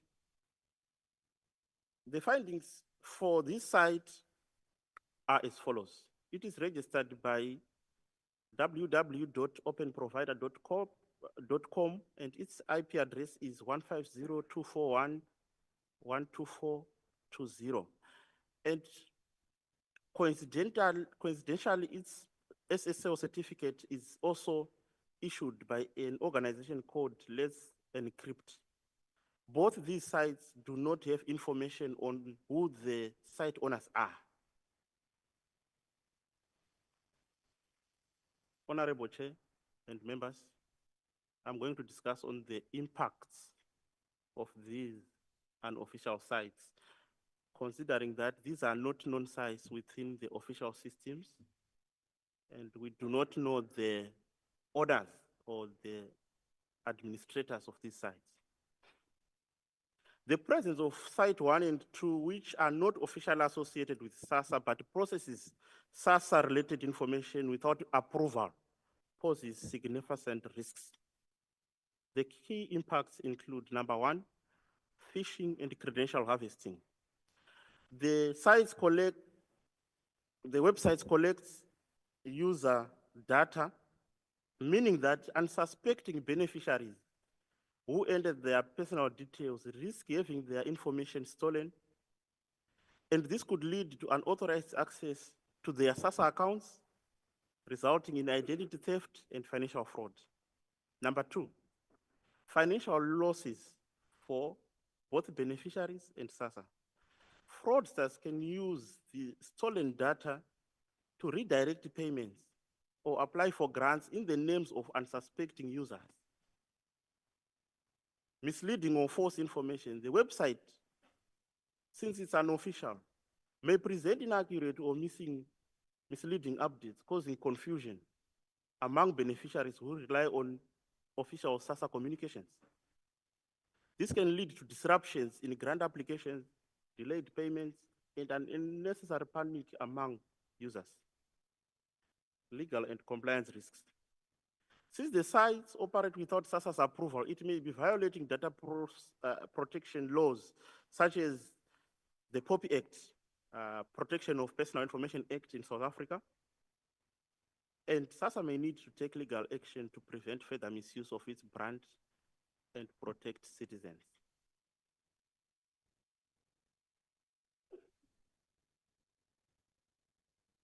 Now I will discuss about the vulnerabilities identified on the official SRD platform. So the portal we assessed is called https://srd.sassa.gov.za. Our assessment of the SASSA SRD web application revealed the vulnerabilities that could compromise the security and functionality of the system. These issues include weaknesses in protecting user information, securing system components, and ensuring compliance with the modern security standards. Below is a summary of the key concerns. Number one, SRD portal security. The SRD portal security is vulnerable to automated attacks where hackers can repeatedly guess passwords or login patterns.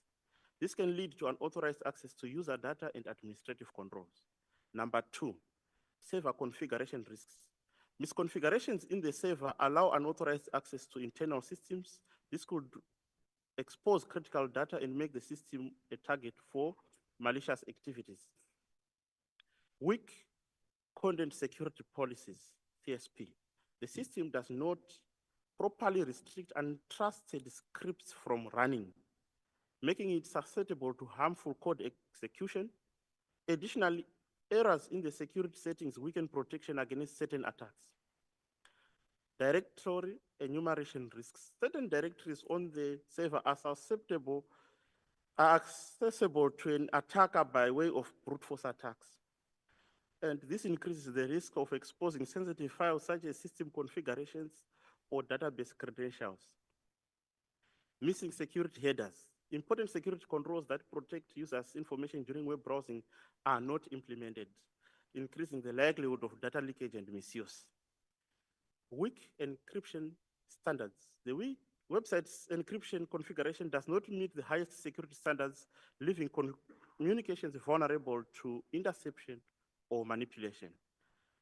Lastly, we have unencrypted communications. Communications between the website and its users is not adequately encrypted, exposing sensitive data to potential interception. Honorable Chair and members, I will now move to our conclusion. And our conclusion is broken down into the following parts. Regarding the unofficial, in brackets, malicious websites, the findings in this assessment highlight a critical cybersecurity concern as unofficial websites like https://srd-sassa.gov.co.za and https://srd-sassa.org.za are actively harvesting personal information from unsuspecting SASSA beneficiaries. The case of Mr. Cedras and Mr. Gosai, whose SRD grant applications were rejected because their ID numbers were already in use, strongly suggests that identity theft linked to such malicious websites is already affecting real individuals. These incidents underscore the urgent need for SASSA to enhance its cybersecurity measures, increase public awareness, and take legal action against unofficial or fraudulent domains. If left unchecked, such scams will continue to compromise beneficiaries' financial security, erode trust in the SASSA systems, and result in widespread fraud. Immediate intervention is required to protect vulnerable citizens and ensure that social grants reach the intended recipients without interference. Next is our conclusion on the web application vulnerabilities, and we conclude as follows. The vulnerabilities identified in the SRD system present risks to both the security of the platform and the trust of its users. Addressing these vulnerabilities is crucial to ensure the integrity of user data, safeguard sensitive information, and protect the system from potential exploits. Against each and every vulnerability identified, we will now further conclude as follows. Portal credential guessing attack. The lack of adequate protection against brute force and credential stuffing attacks leaves user accounts vulnerable to unauthorized access. Implementing stronger authentication measures such as captcha, login attempt limits, and promoting complex password policies is necessary to secure user accounts. Software misconfigurations. Misconfigurations in the reverse prox expose internal systems to unauthorized access and malicious activity. Auditing the server configuration, restricting prox access, and applying security patches are vital steps to mitigate these risks. Content security policy, CSP issues. Weak or improperly configured CSPs make the system susceptible to script injection and data theft. Defining strict CSP rules, testing for effectiveness, and correcting any syntax errors will bolster protection against these types of attacks. Directory enumeration. The exposure of sensitive files via directory listing increases the likelihood of data leakage and exploitation. Disabling directory listings and enforcing strict access controls will significantly reduce the chances of sensitive data being compromised. This is a continuation on the SRD vulnerabilities. Missing HTTP security headers. The absence of critical security headers such as referral police and permissions police exposes the system to potential data leaks and malicious use of browser features. Implementing these headers will reduce the risk of information being inadvertently shared or exploited. SSL/TLS configuration. The current B grade for SSL/TLS indicates that the encryption protocols are not up to modern standards, leaving data vulnerable to interception. Updating server configurations to support strong encryption protocols and disabling outdated ones will improve the security of data in transit. Accessible data backup files. The lack of security for data backup files puts sensitive information at risk of exposure. Encrypting backups and storing them in secure locations will help protect critical data from being accessed or exploited. Unencrypted communications. Unencrypted communications expose sensitive data, such as sensitive information such as login credentials to interception. Enforcing HTTPS across the entire website and ensuring communications are encrypted will safeguard user data from eavesdropping and man-in-the-middle attacks. Now, Honorable Chair and members, I will move on to our recommendations. We will comment firstly on the use of the malicious sites or unofficial sites. Number one recommendation is public awareness. It is recommended that SASSA considers issuing an immediate public advisory warning beneficiaries about the unofficial, in brackets, fake sites, which is https://srd-sassa.gov.co.za and https://srd-sassa.org.za. Number two recommendation, website takedown. Authorities should work with domain registrars and cybersecurity teams to shut down these unofficial or fraudulent websites. Enhance the security. SASSA should implement security measures such as domain monitoring, multi-factor authentication, and fraud detection to prevent further attacks. Legal recourse. Investigate and pursue legal action against the operators of these fraudulent sites. Next is our recommendation continuation. Now we are recommending on the SRD official vulnerabilities. Strengthen multi-factor authentication. Implement a multi-factor authentication by combining OTPs and with biometric verifications or other secure authentication methods, e.g. secure tokens. This will provide an additional layer of security, reducing the risk of unauthorized access. Limit multiple applications per cell phone number. This is our second recommendation on this aspect. We recommend that you should enforce stricter controls by linking each applicant's ID to a unique phone number and limit the number of registrations per phone number unless verified exceptions are presented. This will reduce the potential for fraud and identity manipulation. Number three, enhance mobile money and cash send verification. Strengthen account verification processes for mobile money and cash send disbursements. Implement regular audits and real-time fraud detection monitoring to detect and prevent fraudulent transactions. This will ensure that only verified beneficiaries receive funds. Number four, expand biometric verification. Implement biometric verification for a broader range of transactions or at random intervals. This will improve fraud detection capabilities and make it harder for fraudsters to bypass security measures. I will move on to the next slide, which is a continuation of our recommendations. Improve call center security. We recommend that SASSA should strengthen call center protocols by implementing stricter identity verification procedures before updating contact details. Additionally, conduct regular training for call center agents to recognize and respond appropriately to social engineering tactics. Next recommendation is to implement strict access controls and insider threat mitigation. Implement strict access controls, including the principle of least privilege, to limit internal access to the system, conduct regular security audits, real-time monitoring for unusual activities, and provide insider threat training to employees. Additionally, adopt a zero trust security model to further minimize the risk of internal threats. Next is a recommendation on periodic revalidation of cell phone ownership. Implement periodic revalidation of cell phone ownership, especially for long-term users.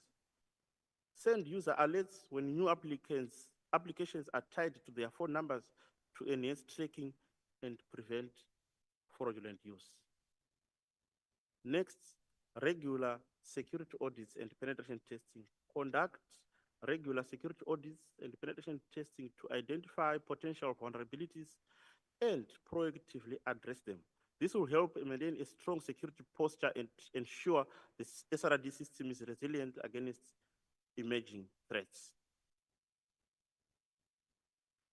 We go on to recommend on the SRD official vulnerabilities identified. Regarding the login security, we recommend that SASSA should implement capture or similar mechanisms to prevent automated login attacks and mitigate brute force attacks. Introduce a limit on failed login attempts with automatic account logouts and alerts for administrators when this threshold is reached. Enforce strong password policies, ensuring users select complex passwords to reduce the likelihood of credential stuffing attacks. Monitor login attempts for unusual activity and set up IP-based restrictions to block suspicious login attempts. Next, recommendation is regarding the strengthening of the proxy security. Restrict proxy access to trusted domains and IP addresses, preventing unauthorized access to internal systems. Regularly update Apache servers with latest security patches and apply best practices such as disabling proxy requests and using explicit allow lists for proxied content. Improve content security policies. Define a strict content security policy that limits trusted sources for scripts, images, and other resources. Use nonce and hash-based CSP policies to prevent the execution of malicious or unauthorized inline scripts. Regularly review and update CSP configurations to ensure they align with the latest security standards and protect against cross-site scripting attacks. Again, this is a continuation on the recommendations where we recommend the implementation of critical HTTP security headers, add and properly configure HTTP headers such as referrer policy and permissions policy to prevent the sharing of sensitive information and reduce the risk of browser feature exploitation. Use automated security testing tools to verify the presence and correct configuration of all recommended security headers. Update SSL, TSL security, update the server configuration to support strong encryption protocols such as TLS 1.2 and TLS 1.3 while disabling outdated protocols like TLS 1.0 and 1.1. Conduct regular SSL /TLS assessments to ensure that the encryption settings meet modern security standards and are free from vulnerabilities. Secure database backup files. Store database backup files in secure locations with restricted access to prevent unauthorized access. Encrypt all database backups to protect sensitive information and ensure confidentiality. Implement strict retention policies to delete outdated backups and reduce the risk of data exposure. Next and last recommendation is to enforce encrypted communications. We recommend that SASSA should enforce HTTPS across the entire website to ensure all communications are encrypted, protecting user data from interception, automatically redirecting all HTTP traffic to HTTPS to ensure secure communications. Regularly audit encryption practices and configurations to ensure compliance with the latest security standards and protect data in transit. By this, Honorable Chair and members, I come to the conclusion of our presentation. I thank you. Thank you very much.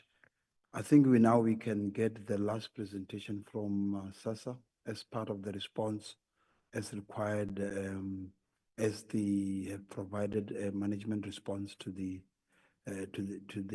investigation. Can you, they need to do the presentation? Madam, can you flag the presentation?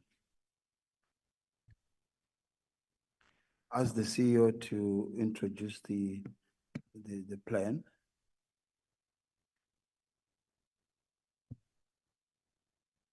Okay, thank you, ADG.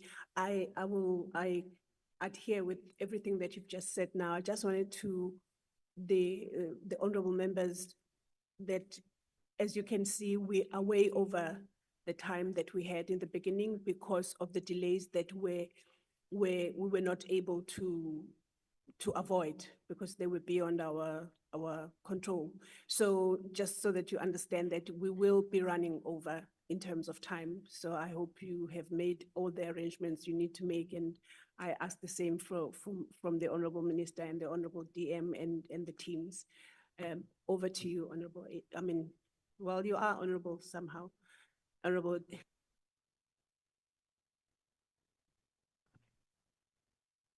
Thank you, Honorable Chairperson. He's actually emphasizing I'm the Honorable. Yes. Honorable Chair and Honorable members, I was actually going to ask indeed, Chair, that how many minutes do I have? You will just keep, because the briefing by SASSA was supposed to take place from 10:30 to 11. So you keep your 30 minutes as is. From whatever time you start, just give yourself a block of 30 minutes. Much appreciation, Chairperson, Honorable Chairperson. Let me greet honorable members and greet the Minister and the Deputy Minister and the colleagues. We have a team of executive honorable members here. Steering Committee ICT is also here. And it is our pleasure that we present the implementation plan before this good house. I just thought that I must give a quick summary of the system that we're talking about. Honorable Chair, with the members, we have an SRD system that we developed in 2020. And it was in this year that the President announced the COVID relief grant. This system, the magnitude of the system, which is important to highlight, is that at the time, we took 1 month to develop the system and we were able to process 7 to 8 million application in a month. And to date, the system is actually processing 17 million applications every month. It's important to highlight how big the system is as well. And also, it largely depends on the verification process and determination with sharing of data from different departments, government departments. You can talk about GPF, UIF, PESAL, and so forth and so forth. And we've introduced this mechanism of verification through a memorandum of understanding, engagement with various government departments, Home Affairs, the banks as well. This is what we've actually done to make sure that we have verification and also validation of some of the data set that the system carry. And we also acknowledge, Honorable Chair, that identity theft is it's high rise. It's on the high rise in South Africa. And notably so, in recent years, you will see a number of fraud becoming very sophisticated and therefore will challenge the integrity of the system itself. Therefore, we do acknowledge that today, because we're discussing the set of vulnerabilities in details, and we have a knowledge that this type of a system, SRD, because by its nature, it's handling quite a huge volume. It does inevitably exposed to external risk. And we do want to confirm that we looked at the report by the Department of Social Development done by Masagare. We've had a number of meetings and we've looked at the findings and hence we are ready to implement the implementation plan before you, and we're hoping that with the engagement, you'll actually assist us as going forward. So I will then, after the report, I'll hand over to our acting CIO just to speak to the detailed and specific. Then I will come in and just close up on terms of the governance structures that we have in to assist us in mitigating all the report that we have. Thank you. Over to Mr. Makondo. Thank you, CEO, and good morning to our honorable chair, and good morning to the honorable members. Let me extend my greetings to the honorable minister, deputy minister, and my executives and my colleagues. Chair, I think the CEO might have already indicated that no, we definitely welcome, the report and the collaboration, because we strongly believe that together we can fight and win the war against cybercrime. When third parties come and identify areas of which, our side sometimes can be blind, because we work on the system every day. Sometimes you've got blind side. So when they come and identify these areas, we really welcome it, and we need to action. We need to action that. We have actually, after we've received the findings, we came up with a plan, to help mitigate the findings. And also this tool will help us track in terms of where are we in terms of mitigating the findings. There were actually findings that are more configuration, which we believe that, is going to be short-term, whereby if a misconfiguration is identified, we can quickly go to the system and then configure that. So in our plan, we do have mitigations that is going to take us between 0 to 6 months, and the mitigations that is going to take us between 6 months and 18. Why 18? Because some of the mitigations, before we implement them, there's also governance processes that we need to follow. Either it's a procurement and so on and so forth, and we cannot actually overlook such governance processes. If you look at the findings, for the short-term ones, there's issue around CSP. There was issue around the GET, which talks about encryption, the data as is communicated between the applicant and the server. There was issue around the patching that we highlighted.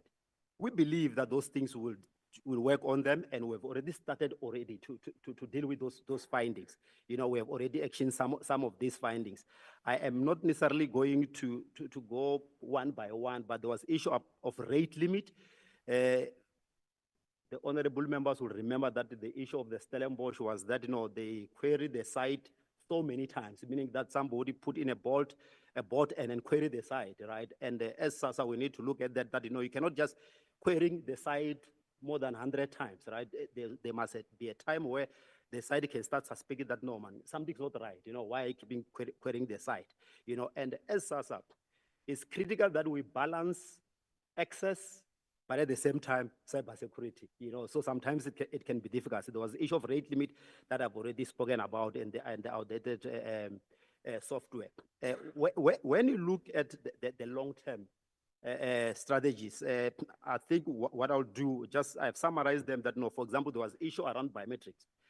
And SASSA has already taken the decision that 2025-2026 financial year, right, we're going to start rolling out biometrics to our beneficiaries, because we're going to use that also to apply for multi-factor authentication, also to ensure the validation, the verification of identity of an applicant. There was an issue also raised around the monitoring of login, monitoring of certain transactions. We are going to extend our current SOC operations which is Security Operations Center, where we monitor all the critical systems in terms of what transactions are actually taking place at any given time. And the moment you pick up any anomalies, you can quickly react and deal with such. You know, there was also an issue raised around the takedown services. We understand that, you know, there are people out there who come up with website that mimics SASSA. And as it was said by the presenter, that for an ordinary South African, it's very difficult to differentiate between .gov and .co, right? And those sites, they take advantage of our beneficiaries where they harvest their personal data. And we really need to start with a process as soon as possible to start dealing with those sites that are mimicking, because there's an issue around the trademark infringement of SASSA intellectual property, the issue of copyright, and also the issue of the reputation to the SASSA name, right? And this now I'm talking about medium to long term. You know, there was also an issue raised about awareness, and I think we really need to strengthen awareness, whether it's internally, whether externally. Internal, I mean to our staff, also to our beneficiaries, to, you know, to make sure that we communicate, keep telling them about the genuine or the correct SASSA website that they needed to access and enter their information. I think it was also one finding that says to us that no, we definitely need to take advantage of our internal governance structures like internal audit, like risk management, that as and when we develop system and we put them into production, right, we bring them on board to come and assess, to come and audit before a system can be put into production. It's very, very critical. There is also currently a process that we do within the organization where we do vulnerability assessment, right? We're doing it like twice annually, but we believe that no, we need to increase those assessments, right? That, you know, either we need to do once per quarter. You know, time and again, we keep checking the vulnerability of all our critical systems so that we're able to identify risk and mitigate thereof, you know. So I think, Chair, at a high level, those are the medium to long term, right? But if I proceed, if you look on the screen, we have got now detailed findings, right? And those detailed findings, we have identified the finding, we have identified the risk identified, and then from there, the mitigation thereof. And then at the end, we come up with the mitigation plan. What is it that we have done, or what is it that we are going to do, and by when, right? And we believe that after we have gone through this process, internal audit will be with us, the risk management will be with us to come back and reassess, to give the assurance that, you know, the controls that has been put in place, they're actually effective, you know. So I won't necessarily go through each and every finding, Chair, if you allow, but it's just to show to the honorable members that, no, this is the detailed plan with clear time frame. I think let me go to the next slide without really reading each and every finding. I think the next slides I will hand over to my acting CEO, just to conclude the slide. I thank you. Thank you very much, Mr. Makondo. Chair and honorable members, it is just a reflection that indeed there has been some level of fraud that we have detected in the system. I'm just giving the statistics that if you look at 2023, we had that figure, and also we had another figure in 2024, which we are currently dealing with it and investigating. And there are cases that we referred to the law enforcement to assist us to close them as well. And the next slide is also to emphasize that after all the risk and findings have been identified, we have our own internal audit that is going to assist us, you know, with regards to the tracking and monitoring of the implementation of this, and also improve accountability. And we're also going to enhance the risk management with our own internal audit assurance. And we also put in place, Chair, the risk mitigation process, where we're going to make sure that we have a risk mitigation monitoring process that we're going to be able to analyze, review and analyze the risk that we've identified. We're going to align the mitigation factors, and we're going to update our risk register on a monthly and quarterly basis. And on an ongoing process, we're going to be able to report on this risk and have a regular update. Honorable Chair, let's appeal that we call on the honorable members to note the progress, to note the mitigation that we've put in place, and also to emphasize that we have continuous collaboration with our internal audit and the risk management to strengthen the system integrity, and the effectiveness of our mitigation and impact will be assessed on an ongoing basis. Thank you very much, Chair and members.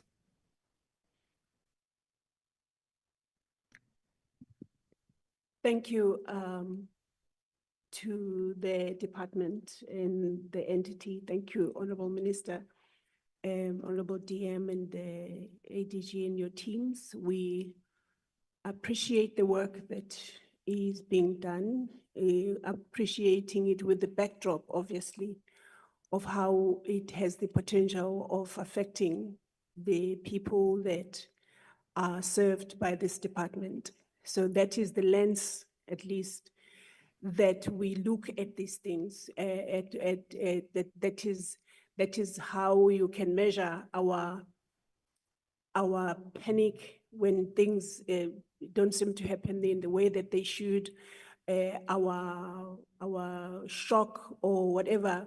It is just because we took an oath to represent people that you are serving as a department.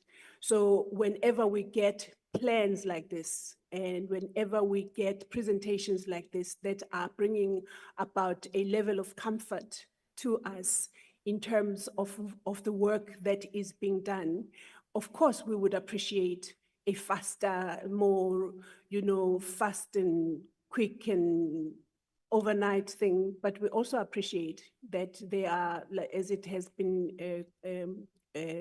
said here this afternoon, this morning, that there are dependencies in terms of governance issues that need to be followed and so on and so forth. And which is why we will continue to oversight if what you have presented to us actually does get implemented as and when you have undertaken to implement it. But I am not the person to whom this presentation was done. It was to the members of this portfolio committee, who I will now be handing over for them to interact with the presentation as it were. I note you, Honorable Abrams, Honorable Monyai, Honorable Klong. Good morning to you, Honorable Klong, as I did see you coming in, and we did get your apology. Honorable Mahatu and Honorable Reverend Kwabaza, Honorable Mare, and Honorable Takutin. In that order, please. Honorable Abrams.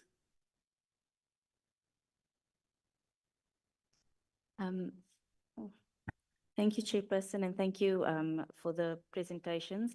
Chairperson, this committee, we've always been a committee that's asked for timelines and do not see actual dates in either of the presentations is concerning to me. And I'll just start off where we ended off, and I'm sorry I didn't get the name, I'm just assuming it's from ICT SASSA. For example, the action plans, 0 to 6 months. It's been November, December, January, February, we're in the 4th month since this crisis has come to our attention. So is it to say that we are now in month 4 of your short-term plan, or what exactly is the months in these timelines? Because something that we spent a lot of time with the auditor's presentation, and that is the domains. I mean, you've put that down that you're only starting in 6 months to 8 months time. So when is this 6 months? Because to me, that is a very, very serious risk that we spent a lot of time now analyzing. So just some clarity on whether or not these action steps are already in place, or must they still be put in place, and what are the months associated with that? Then, Chairperson, the similar question would then be for this task team that still has to develop the terms of reference. Again, it's no clarity on when these what is the deadline you've set yourself? Is that's the deadline you can give us for when these terms of reference will be completed and presented to the minister? And then, since the minister is in the room, through you, Chairperson, there's a recommendation for the minister to consider an independent service provider with extensive experience in investigating social grant fraud. Has the minister applied her mind to this consideration, and will she be appointing an independent service provider to take this investigation further? Chairperson, overall, main question is also, is the system secure? Like, has all the findings been successfully addressed, and is the system secure? And then to Mr. Stanley, thank you for your presentation.